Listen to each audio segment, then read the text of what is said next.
Raja Deram, je suis responsable service projet en charge de la transition énergétique du groupe Shiver. Donc, le groupe Shiver est une entreprise de la grande distribution. C'est un groupe familial indépendant basé à Avallon dans l'Yonne. Shiver a été lauréat de l'appel à projet Écosystèmes territoriaux hydrogène de l'ADEME en 2021. Que va pouvoir accomplir Shiver à travers cette opportunité? Donc, le groupe Shiver est un groupe indépendant qui a pour ambition de maîtriser toute sa chaîne de l'hydrogène, donc de la production jusqu'à la partie usage. D'accord. Donc le projet consiste à mettre en place une station de 2,5 MW sur le site de Magny. C'est une station de production, stockage et distribution de l'hydrogène. Nous allons produire à peu près 1 tonne d'hydrogène par jour et nous allons transformer une partie de la flotte à l'hydrogène. Sur quelle technologie hydrogène allez-vous basculer? Alors, le groupe Shiver a commencé à regarder les différentes technologies qui existent sur le marché. Aujourd'hui, le prix des camions neufs reste, on va dire, élevé. Et donc, on a regardé les solutions rétrofit qui existent sur le marché. Aujourd'hui, nous avons 2 solutions, donc la pile à combustible et le moteur à combustion interne. Et comme vous l'avez vu, donc hier, le groupe Shiver a signé son premier camion avec la société EHM. C'est un camion 44 tonnes avec un moteur à combustion interne. Bonjour, donc je suis Jean-Pierre Riche, je suis le président de Phoenix. Phoenix est un développeur d'hydrogène renouvelable et producteur d'hydrogène renouvelable. Et j'ai créé cette société en 2021 avec un groupe d'associés qui ont démarré ce grand projet ensemble avec moi. Quel est le rôle de l'entreprise au sein de la coalition Rétrofit H2? Comme je l'évoquais tout à l'heure, Phoenix on est un développeur de projets hydrogène et producteur d'hydrogène implanté en France, en Espagne et au Portugal. Et on adresse 2 marchés, le marché de la mobilité hydrogène et le marché de la chaleur industrielle à base d'hydrogène. Et en discutant avec nos clients, parce qu'on a créé la société en fait sur la base d'une compréhension de besoins d'industriels qui avaient des enjeux de décarbonation à horizon 2030-2035 et dont on voyait bien qu'ils ne pourraient pas les atteindre sans la brique hydrogène. On s'est rendu compte que dans la partie transport, une des problématiques auxquelles ils devaient faire face, c'était la disponibilité des camions et des véhicules à base d'hydrogène. Et en particulier, plusieurs clients nous ont dit moi je lancerais bien des projets pilotes, mais pour pouvoir lancer un projet pilote, il faudrait que je trouve des camions, il n'y en a pas assez. Et donc finalement, je freine mon initiative sur cette activité de mobilité décarbonée, alors qu'ils avaient vraiment l'intention d'y aller.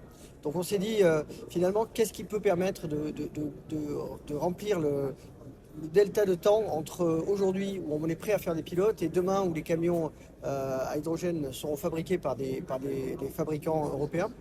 C'est le rétrofit. Et d'autant plus que une fois que les camions vont arriver sur le marché, les camions neufs vont arriver sur le marché, on aura aussi un problème de volume. Il n'y en aura sûrement pas assez pour atteindre les objectifs européens de décarbonation du transport. Donc le rétrofit, c'est pas simplement une opportunité d'avoir des camions tout de suite, c'est aussi une opportunité d'avoir assez de camions à horizon 2030 pour décarboner tout ce qu'on doit décarboner pour tenir nos objectifs de lutte contre le changement climatique. Et donc Phoenix, en fait, on a été à l'origine de cette coalition. On a rassemblé tous les gens qu'on connaissait, des corporates, qui voulaient décarboner leur transport, des transporteurs, des équipementiers, des rétrofiteurs évidemment, et puis des financeurs.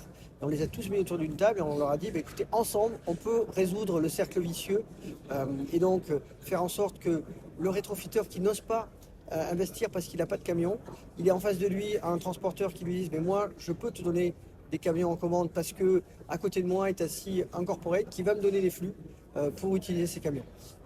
Et puis l'idée est partie comme ça et désormais c'est une association avec des membres qui représentent tous ces acteurs de la chaîne de valeur de l'hydrogène.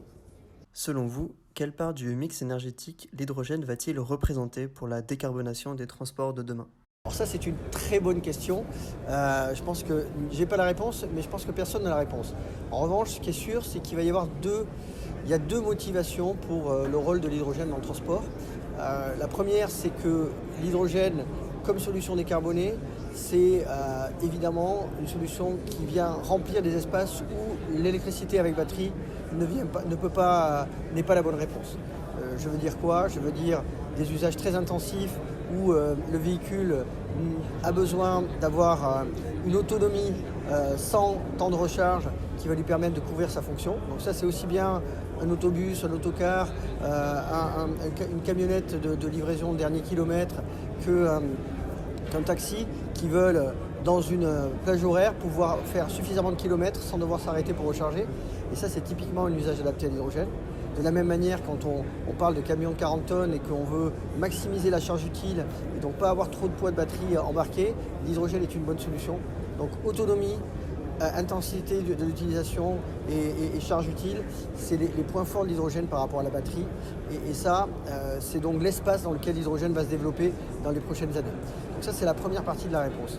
La deuxième partie, c'est quand on va changer l'échelle à horizon 2040-2050, on sait aussi que l'électrique avec batterie va avoir d'autres limites qui sont la capacité d'avoir des infrastructures de distribution électrique à l'échelle et d'avoir la capacité de solliciter ces infrastructures électriques quand tout le monde va vouloir se recharger. Et ça va être très difficile. Donc là, l'hydrogène va occuper un deuxième espace, qui est un espace qui pourrait être réservé à un usage batterie, mais qui va venir l'occuper parce qu'on ne pourra pas alimenter toutes les batteries dans les temps impartis avec les infrastructures qu'on aura développées. Donc il y a deux échelles de développement de l'hydrogène dans la mobilité. C'est cette première aujourd'hui et cette deuxième demain pour pouvoir massifier la solution décarbonée à l'échelle de 2040-2050.